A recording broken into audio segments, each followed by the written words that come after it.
In the near future, eugenics rules society and most people are perfectly engineered in labs.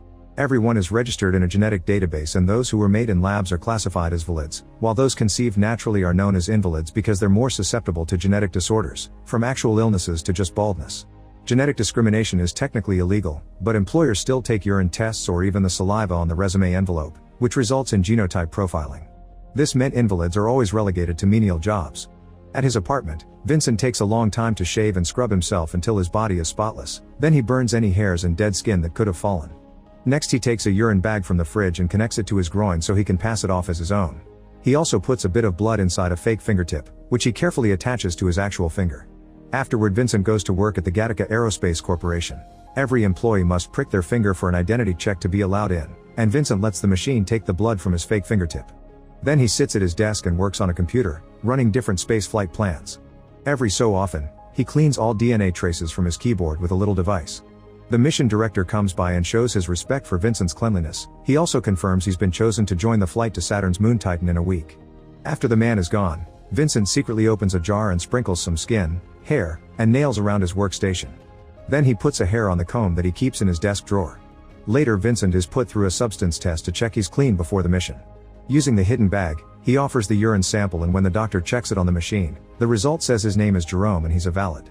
After work, Vincent goes to watch another aircraft leaving Earth and his co-worker Irene comes by to congratulate him for getting the mission. She also points out he's the only employee that watches every single launch every day. A flashback then begins showing Vincent's early life. His parents had a quickie on the beach and his mother accidentally got pregnant, so Vincent was born naturally, which was already rare back then. As soon as the doctors grabbed him, they took a blood sample and concluded he had a high chance to suffer from many conditions, so his life expectancy was 30 years.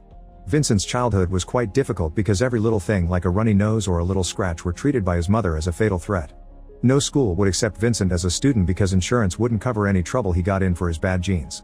Eventually his parents decided to have a second child and this time they went to a genetic lab to do things by the book. Anton had no conditions at all and was happy to spend time with his brother, but Vincent could tell his parents had a favorite. Whenever their parents weren't looking, the brothers would play chicken in the sea, meaning they would compete to see who could swim the farthest away from shore before getting scared and turning back. Anton always defeated Vincent in this competition, which added to his inferiority complex.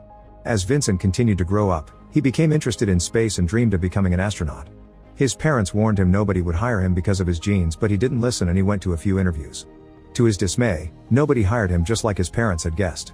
One afternoon, the brothers went for another swim and to Anton's shock, this time Vincent defeated him. In fact, Vincent had to go back and help a tired Anton return to the shore. That was the last time they swam together because in the evening, Vincent left his family home to pursue his dreams.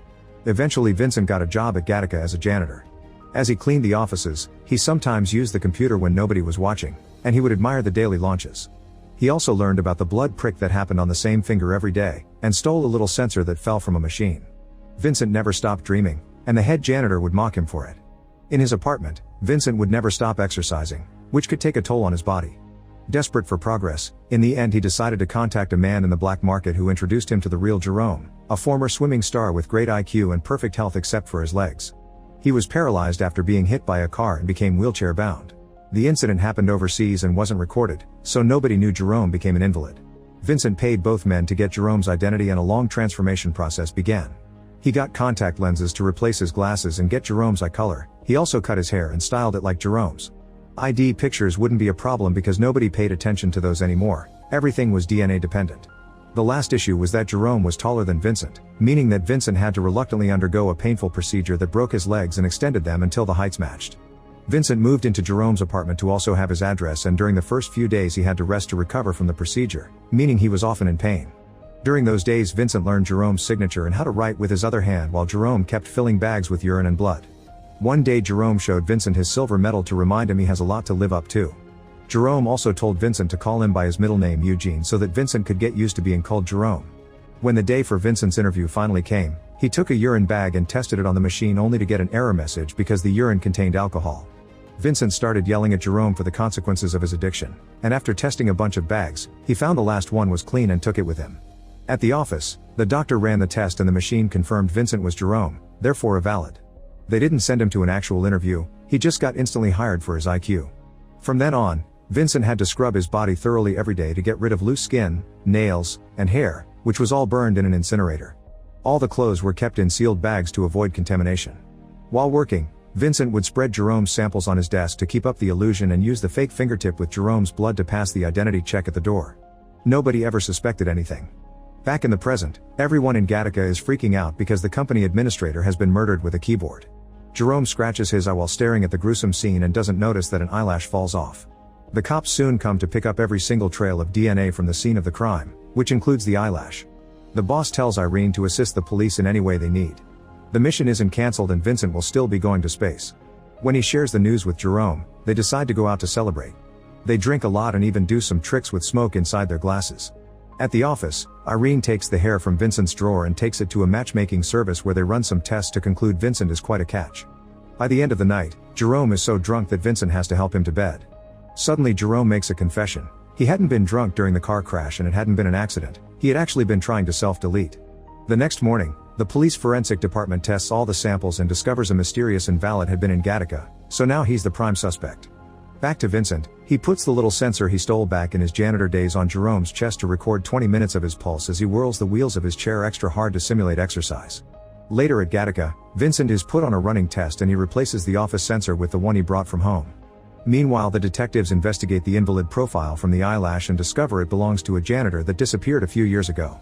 They come to the office to ask some questions and Vincent overhears them while they talk, which makes him nervous. To make matters worse, the 20-minute long recording soon ends and Vincent's real pulse appears, which is rather high.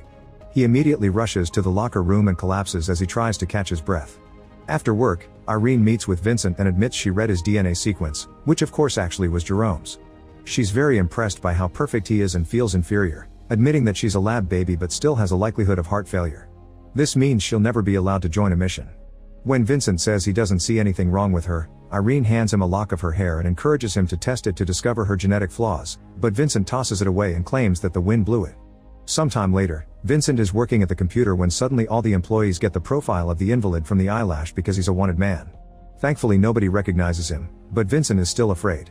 When he gets home he tells Jerome that he's the prime suspect and starts throwing away all the blood and urine bags. Jerome immediately stops him, reminding him they would never look at Vincent and see an invalid.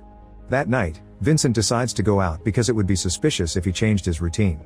When Jerome looks out the window, he sees that Irene has come to pick Vincent up.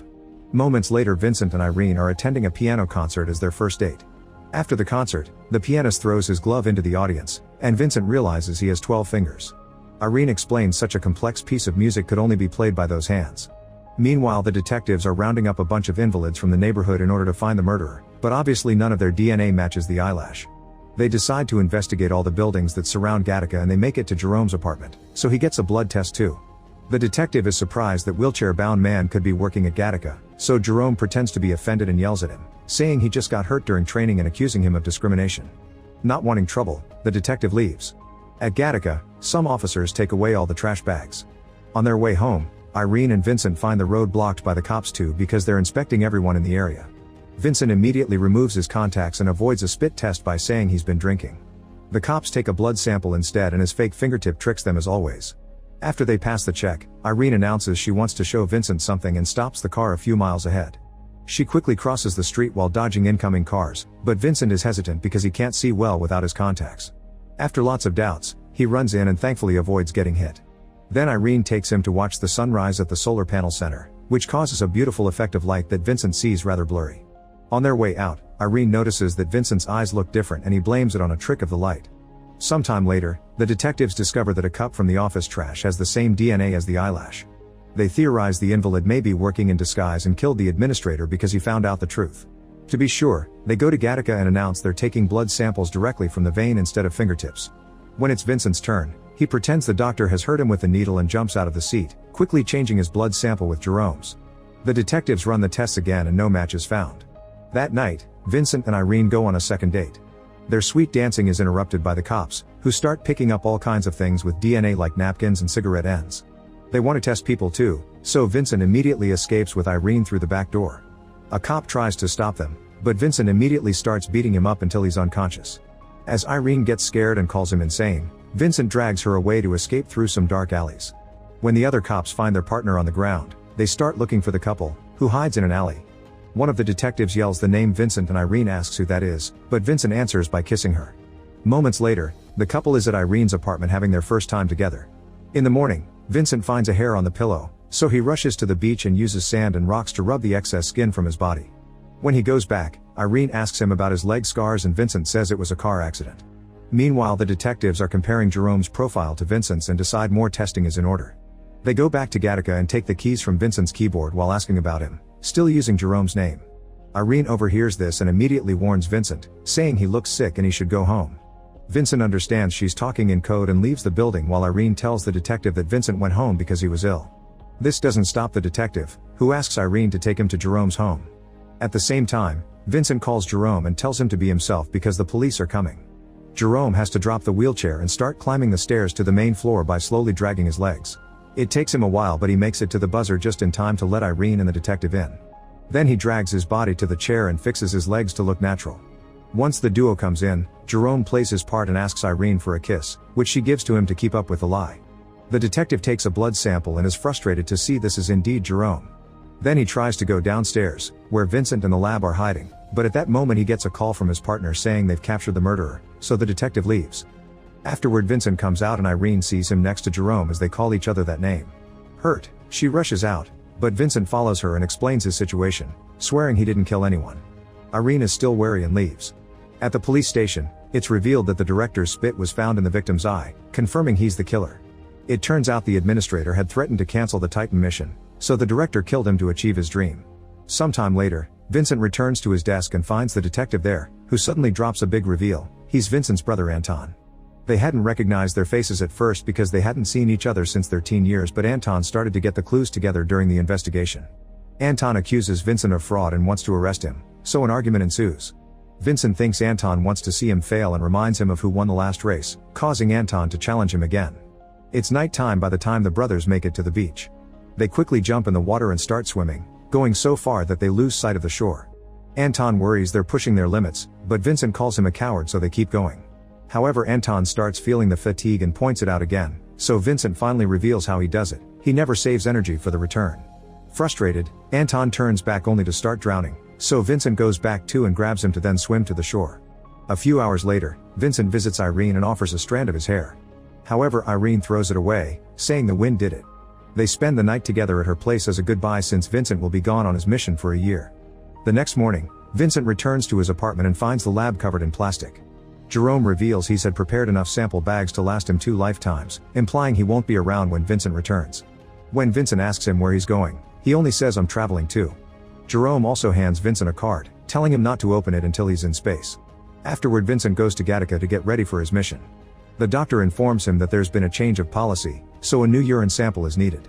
Vincent hadn't expected this and didn't bring Jerome's bag, so he starts peeing in a cup while lamenting the loss of his dream. However, the doctor reveals he's always known and never said anything because he also has an invalid kid and thinks he deserves better. The machine offers the wrong profile, but the doctor changes it for Jerome's and lets Vincent pass anyway. Before he leaves, the doctor informs him that he knew because Vincent always grabbed his member with the wrong hand. At the apartment, Jerome grabs his silver medal and enters the incinerator, ending things for himself. At the same time, Jerome gets on the spaceship and leaves the planet. Once Vincent is far enough, he opens Jerome's card and discovers a large lock of his hair. Now Jerome has technically visited space as well.